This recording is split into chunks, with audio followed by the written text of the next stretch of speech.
외화 채권 채무 프린트를 나눠드렸는데 이걸 한번 해보겠습니다.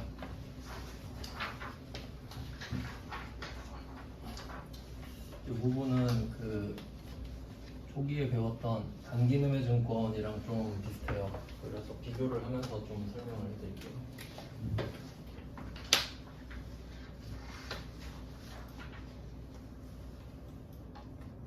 실제로 단기매매증권도 시험에서 잘 나오고요. 그리고 이 외화도 시험에서 잘 나옵니다.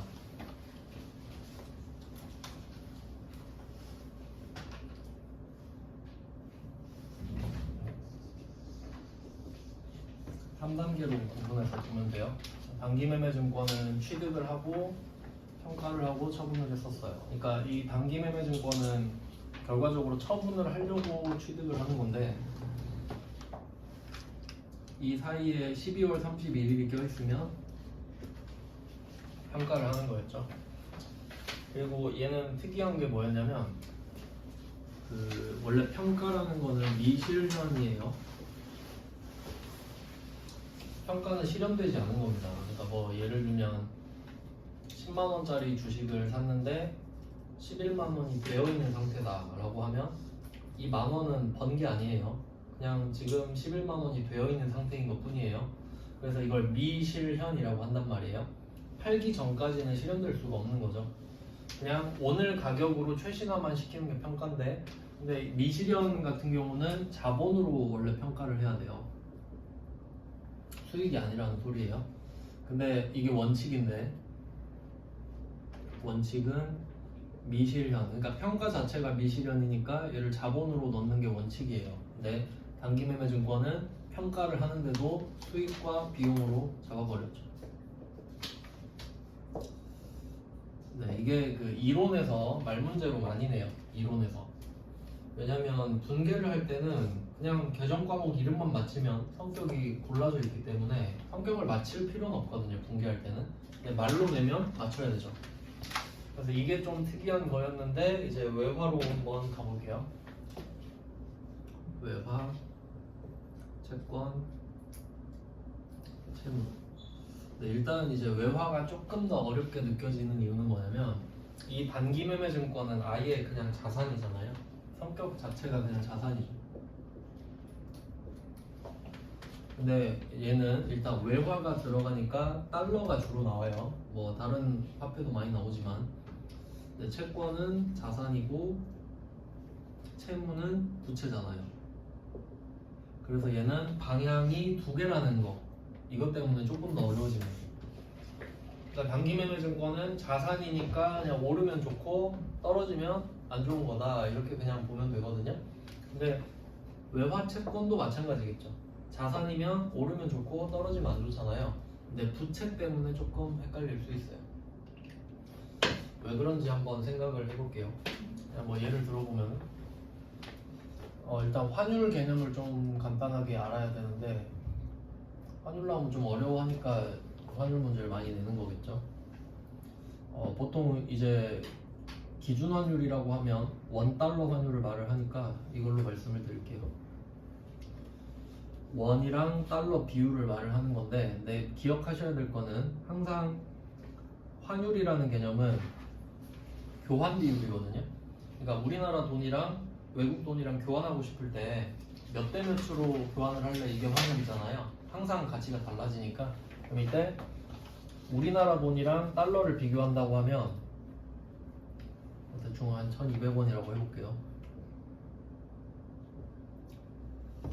자, 뭐 경제뉴스에서 이렇게 말을 했다고 할게요. 지금 오늘의 원달러 환율은 달러당 1200원입니다. 뭐 이런 식으로 들어보셨죠? 자, 여기서 중요한 거는 외국 화폐랑 우리나라 돈을 비교할 때는 외국 화폐 1 단위가 기준입니다. 우리나라 돈이 기준이 아니에요. 그러니까 이건 무슨 말이냐면 우리나라 1000원을 살려면 몇 달러를 줘야 되는지가 아니라 1달러를 살려면 얼마 줘야 되는지 이렇게 보는 거라고요. 이거 그냥 상식이니까 참고로 알아두세요. 그래서 1달러는 딱 픽스를 시켜놓고 우리나라 돈 가치, 그러니까 뭐 1200원이었다 1300원이었다 이런 식으로 바뀌죠. 그러면 이거를 올리고 내려 볼게요. 1,300원이 될 수도 있고 1,100원이 될 수도 있겠죠. 자, 이런 상황에서 1달러는 무조건 고정돼 있다 했죠? 그럼 여기서 이렇게 올라가는 걸 환율이 올랐다고 하는 거예요. 말 그대로 달러는 안 움직이니까 바뀌는 건 우리나라 돈밖에 없거든요. 그러니까 우리가 지불해야 되는 돈이 바뀌는 거죠. 그러니까 좀 어려우면은 이렇게 생각하셔도 돼요. 이 1달러 있죠? 이걸 그냥 물건이라고 생각하는 거예요. 여러분이 뭐 사는 물건도 가격이 계속 바뀌죠. 뭐 보통 싸지진 않지만 뭐 마스크 같은 경우도 옛날에 엄청 비쌌다가 다시 내려왔잖아요, 가격이. 그러니까 올랐다 내려왔다 이럴 수 있죠. 그러면 이것도 같은 의미로 해석할 수 있어요. 환율이 바뀌는 거는 그냥 이 물건의 가치가 바뀌어서 그런 거겠죠. 근데 원래 경제학에서는 이 가치가 변하는 이유를 따지지만 우리는 현상만 보는 거예요. 그럼 오르면 올랐다, 떨어지면 떨어졌다. 자, 근데 여기서 무슨 의미를 봐야 되냐면, 만약에 여러분이 돈을 빌렸다고 한번 해볼게요. 차입을 한 거예요. 1달러를 차입을 했어요. 자, 1달러 차입을 했는데 빌렸을 당시에 1,200원이었다고 해봅시다.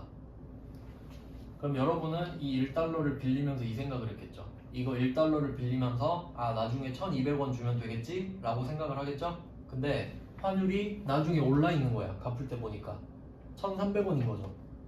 자, 그럼 여러분은 1,200원 주면 되나요? 안 돼요. 이제 1,300원 줘야 돼요. 그럼 환율이 올랐죠. 그럼 내가 부채를 갖고 있으면 안 좋은 거지. 더 갚아야 되니까. 아시겠죠? 그러면 이게 내가 돈을 빌려준 거면요. 내가 돈을 빌려줬어요. 1,200원일 때 빌려줬어요. 그럼 생각을 하겠죠. 나중에 1,200원 받겠지? 라고 생각했는데 한 달 뒤에 보니까 1,300원이 된 거야. 그럼 1,300원을 받겠죠. 그럼 돈을 더 받은 거잖아요. 그러니까 얘는 채권 쪽은 단기 매매 증권이랑 똑같아요. 오르면 좋고 떨어지면 안 좋고. 근데 부채는 반대예요.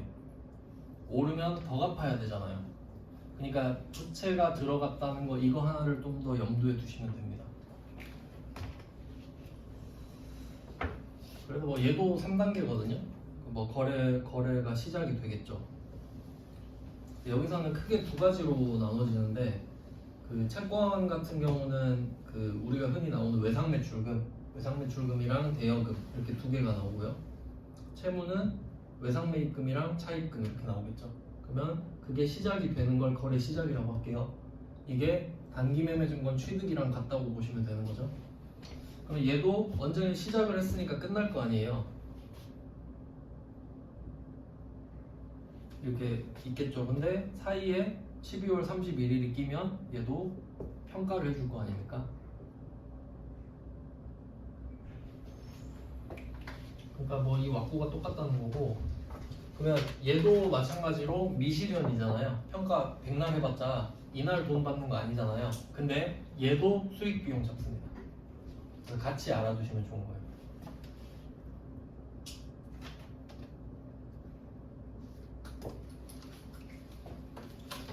뭐 기본 개요는 좀 이렇게 설명을 드렸고, 부채를 조금 조심하자. 그리고 이제 왁구는 잡았는데 이제 조금 더 어려워지는 게 이유가 환율 때문인데, 제가 그나마 좀 도움이 되게끔 도구를 하나 좀 알려드릴게요. 환율이 익숙하지가 않으시니까 박스 3개를 그려서 풀겠습니다. 박스 3개.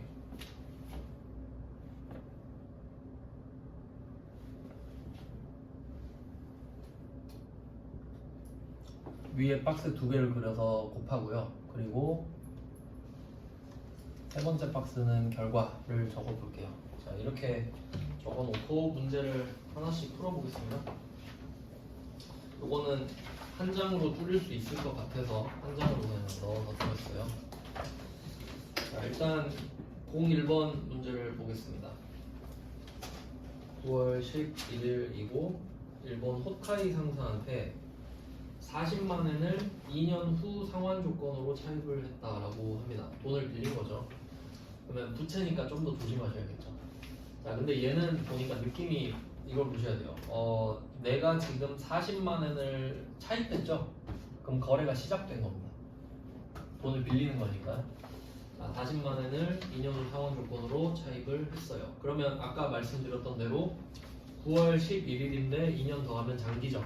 그래서 일단은 장기 차입금을 찾아내시는 거고, 그러니까 배웠던 거 지금 총 집합해서 하는 거예요. 계속 누적됩니다. 자, 그래서 장기 차입금이 나왔고요. 그리고 40만 엔을 얘가 진짜로 입금을 했는지 바꿔서 입금을 했는지 모르거든요. 지금 문제를 잘 읽어봐야 돼요. 자, 대구은행의 보통예금 계좌에 예입하였다. 지금 얼마인지 모릅니다. 근데 대고객 매입률 이렇게 나왔죠. 그래서 이제 문제에서 조금 디테일하게 내면 이런 걸 말을 할 수가 있으니까 이것도 알려드릴게요.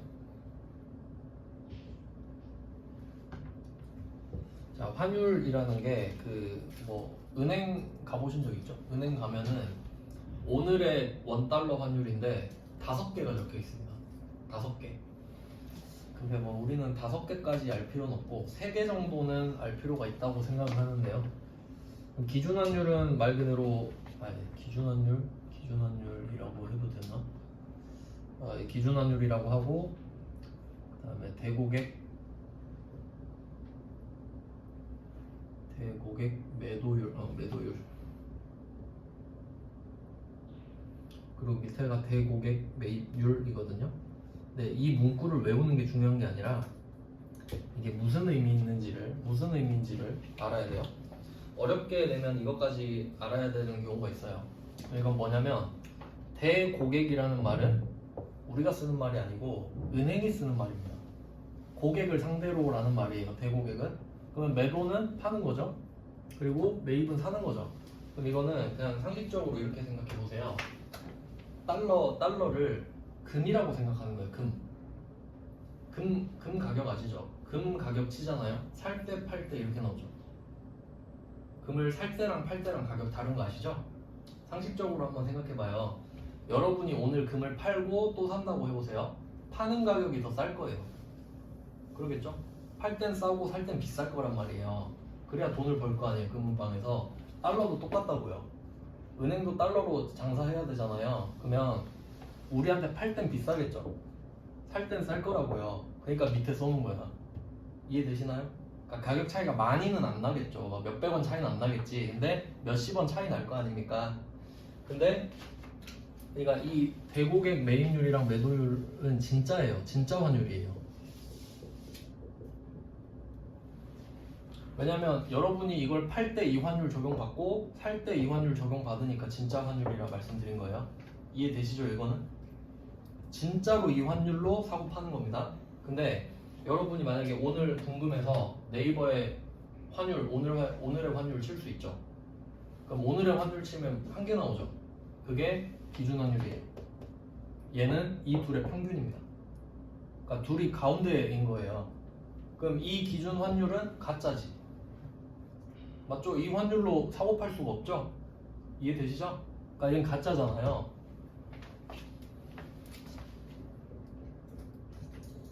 이 정도는 아셔야 된다고. 그러니까 진짜 가짜 같이 낼 수 있죠? 그 정도는 구분하셔야 된다는 거예요. 그러니까 지금 이 문제에서는 대고객 매입률이 뭐 샀다 팔았다 이게 중요한 게 아니라 진짜 환율이구나 이 정도는 알아야겠죠? 기준 환율은 말 안 했잖아요. 그러니까 원래 원달러만 기준이고 다른 화폐는 제정 환율인데 어쨌든 대고객 매입률이 나왔다는 거는 진짜 환율을 말했죠. 그리고 한 가지 더, 일본 엔화가 나오면 좀 어려운 이유가 제가 아까 환율이란 거는 외국 화폐 1단위당 우리나라 돈의 가치라고 말씀드렸는데 지금 100엔이 1100원 이렇게 써있죠. 100엔이 1단위인가요? 1엔이 1단위죠. 그럼 둘 다 100으로 나눠야 돼요. 그럼 환율은 11원인 거지. 고쳐서 써두세요. 1엔당 11원인 거잖아요. 그러니까 일부러 엔화 내면 어렵게 내고 싶은 거예요. 그래서 11원이다 이걸 아셔야 됩니다. 지금 1엔당 11원 대충 한 10배 정도로 계산하죠. 요새는 뭐 엔화가 많이 가치가 떨어졌는데 그러면 이제 내용을 보는 거예요. 그러면 호카이 상사가 나한테 40만 엔을 입금을 한 거거든요. 그럼 내가 이거를 엔화로 갖고 있을 수도 있고 한국 돈으로 환전했을 수도 있잖아요. 근데 대고객 매입률은 적어도 진짜 환율이죠. 그럼 이건 환전을 했단 소리예요. 그러니까 지금 나한테는 40만 엔이 있는 게 아니고 440만 원이 있겠지. 맞죠? 그래서 440만 원 이렇게 적는 거예요. 진짜 환율로. 그래서 네, 밑에 수식은 저 답을 그대로 갖고 왔는데 40만 엔 곱하기 11 이게 좀 더 쉬운 답이죠. 왜냐면 1100 나누기 100이 결국 11이니까. 그래서 얘는 거래를 시작하는 문제고요. 시작하는 건 별로 안 어려워요. 그래서 1번 한 문제밖에 없습니다. 1번과 2번 사이에 줄을 하나 쳐놓으시면 됩니다. 2번부터 주제가 바뀌어요. 거래가 시작되는 거는 뭐 어려운 게 없어서 그냥 이런 식으로 이 한 문제 말고는 찾을 수가 없었어요. 그 다음에 2번으로 가볼게요. 비교적 최근 문제네요. 자, 결산일 나오죠? 12월 31일인 겁니다. 그러니까 이런 문제들이 이제 많이 나오는 거예요. 2번 이하가 잘 나옵니다. 시험에서. 그러면 결산일 현재 외상매입금 잔액은 어쩌고 저쩌고 한다. 평가를 해봐라 이 말이겠죠. 그러니까 결산일이 나왔다라는 거는 평가를 해라 이 말입니다. 그럼 제가 박스 3개 쓴 거를 활용을 해볼게요. 그러면 얘를 우리 재고자산 배웠을 때처럼 좀 그런 느낌으로 보면 되는데, 재고자산이랑 주식의 공통점이 같은 물건을 여러 개 갖고 있잖아요. 그러니까 화폐 이 달러도 마찬가지거든요. 그래서 저는 이 박스를 저는 뭐 주로 쓰지는 않지만 설명드릴 때 이렇게 말을 해요. 그러니까 이 첫 번째 박스는 안 바뀌는 거, 바뀌지 않는 거. 그러니까 수량 개념이라고 볼 수 있고요. 그러니까 뭐 여러분이 만약에 삼성전자 주식을 100주를 샀어요. 그러면 100주 갖고 있는 건 안 바뀌죠. 갑자기 막 5주가 사라지거나 그러진 않잖아요. 바뀌는 건 가격뿐이죠. 그러니까 뒤에는 단가 개념으로 치면 단가는 변동을 하잖아요. 수량은 절대 안 바뀌고 단가는 변하죠. 그러니까 이렇게 생각하자는 거지. 그러면 여기에 대입을 해봅시다. 지금 02번이 뭐 공급 거래처 노보노로부터 원재료 5,500달러를 매입했죠. 그러면 여러분이 5,500달러를 갚아야 되는 사실은 안 변하죠. 절대로. 그러니까 저는 앞에다가 5,500달러를 적을 겁니다. 안 바뀌는 걸 적을게요.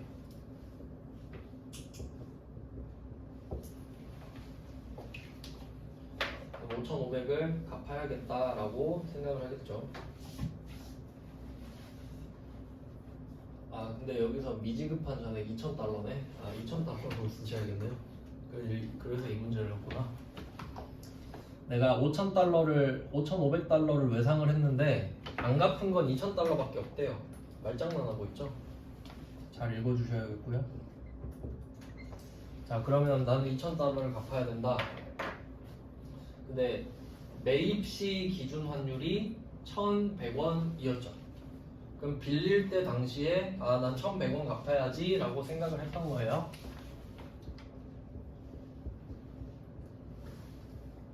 달러당 1,100원이었습니다. 이게 팩트였죠. 그럼 우리는 이렇게 알고 있단 말이에요.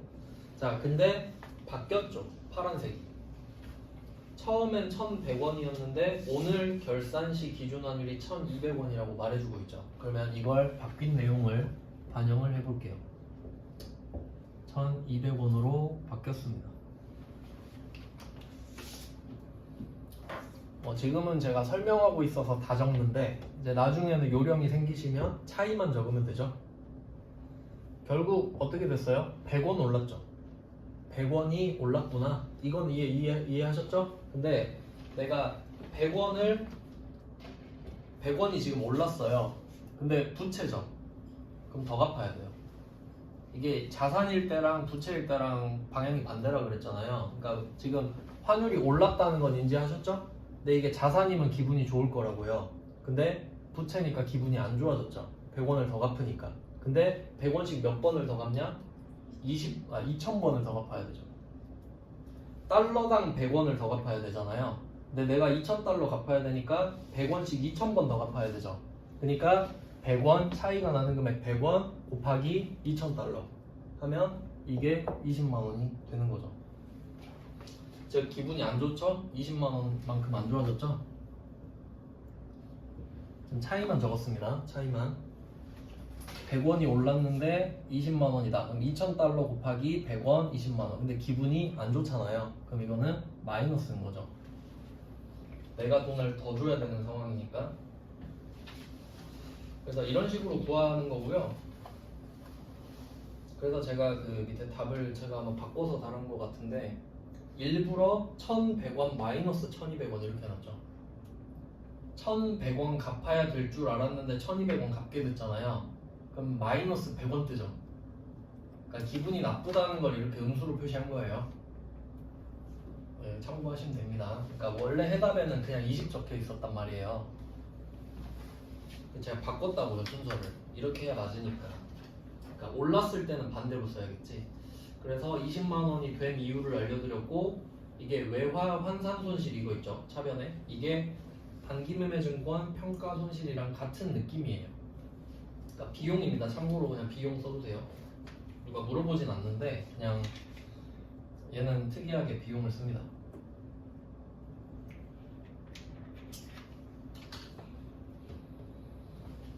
네, 그리고 대변에 보시면 외상매입금이 는 거거든요. 외상매입금 여기 노번호에다가 부채 플러스라고 써도 돼요. 그럼 이건 무슨 말이냐면 그 처음에 2,000달러였을 때 처음에 2,000달러였을 때 1,100원이었잖아요. 처음에 여러분이 외상매입금을 2,000 곱하기 1,100 해가지고 220만원 이렇게 알고 있었단 말이에요. 근데 12월 31일이 되니까 1,200원으로 바뀌었죠. 얘가 2,000 곱하기 1,200원이 되니까 240만원이 된단 말이에요. 그럼 220은 알고 있었죠. 장부에 적어놨잖아요. 근데 오늘 보니까 240이죠. 그러면 플러스 20이 됐잖아요. 그러니까 그걸 적어준 거지. 차이만 적는 거죠. 그러니까 이 문제 이거랑 똑같잖아요. 예를 들면 단기매매증권이 220이었는데 지금 240이다. 그럼 걔는 평가 이익이었겠지만 지금은 부채니까 평가 손실 이렇게 되는 거죠. 부채가 늘면 기분 안 좋죠. 그래서 대변에 부채가 20 늘고 차변에 비용이 오는 거예요. 부채가 늘면 결국 손실이니까. 근데 이게 가장 기본적인 문제입니다. 이게 가장 신빙성이 있어요. 왜냐면 최근 문제니까 113회. 그냥 아 이런 식으로 나오는구나 라고 알 수 있겠죠. 그 다음에 03번도 한번 보겠습니다. 똑같은 식으로 푸는 건데 이게 옛날 문제인데 더 어렵습니다. 이거 이 왁구 그대로 한번 풀어볼게요.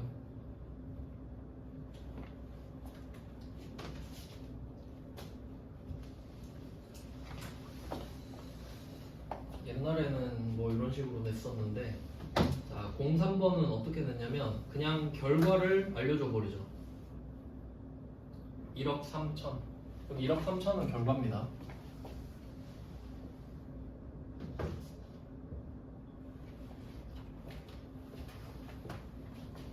자 1억 3천을 썼어요. 근데 이게 10만 달러래.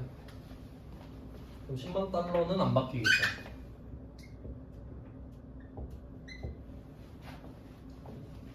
그래서 이 출제자가 물어보고 싶은 거는 그때 환율이 얼마였게? 라는 거죠.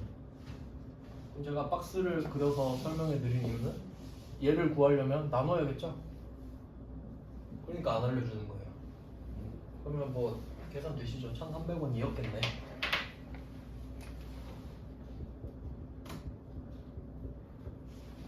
$1,300원이었는데 지금 보니까 1,280원이다 라는 말을 하고 있네요.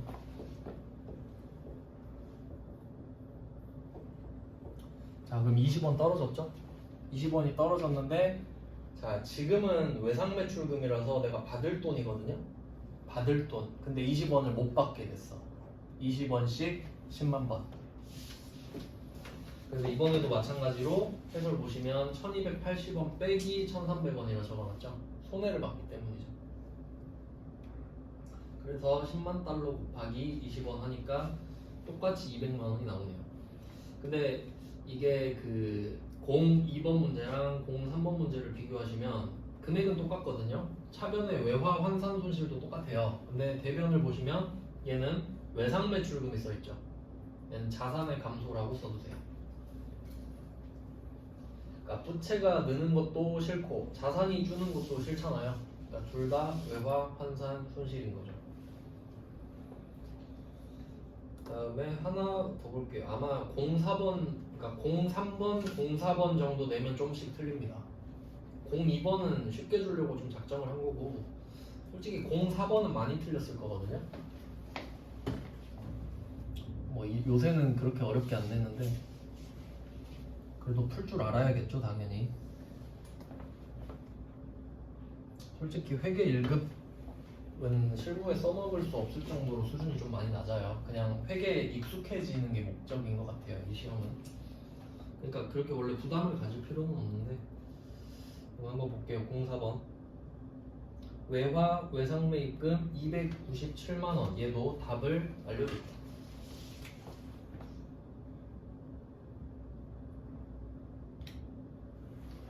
결과물 297만원을 썼고, 그 다음에 위완화 1CNY는 참고로 그 화폐 이름 쓸 때 영어 세 글자 쓰거든요. 앞에 두 글자는 나라 이름이에요. 그러니까 CN은 차이나하고 뒤에 Y는 위안이겠죠. 그러면 이걸 165원으로 계상을 해놨대요.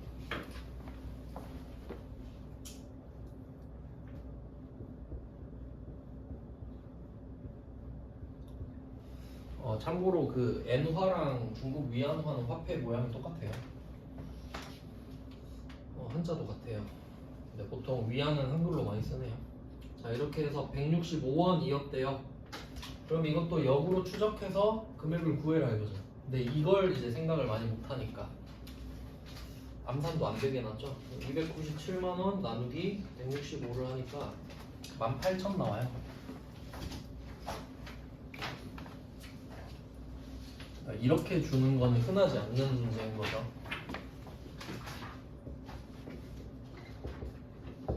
자, 뭐 이런 문제였던 거고, 그러면 18,000을 찾아라 이런 문제였던 겁니다. 그리고 오늘 환율은 170원이다. 오늘 환율을 안 알려줄 수는 없습니다.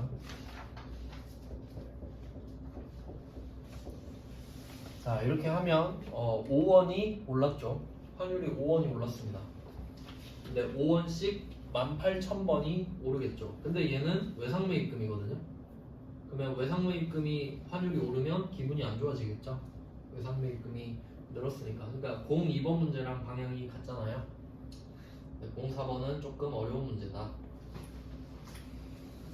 네, 이렇게 하면 이제 평가 문제가 뭐 이런 느낌입니다. 그리고 그 밑에 세무 1급 거는 하면 좋은데 뭐 이렇게 내진 않을 것 같아요. 세무 1급만 이렇게 내는 것 같으니 05, 06, 07은 그냥 뭐 심심하면 보시면 될 것 같고, 여러분 2, 3, 4를 집중적으로 좀 보시고요. 그 다음은 2페이지로 가보시면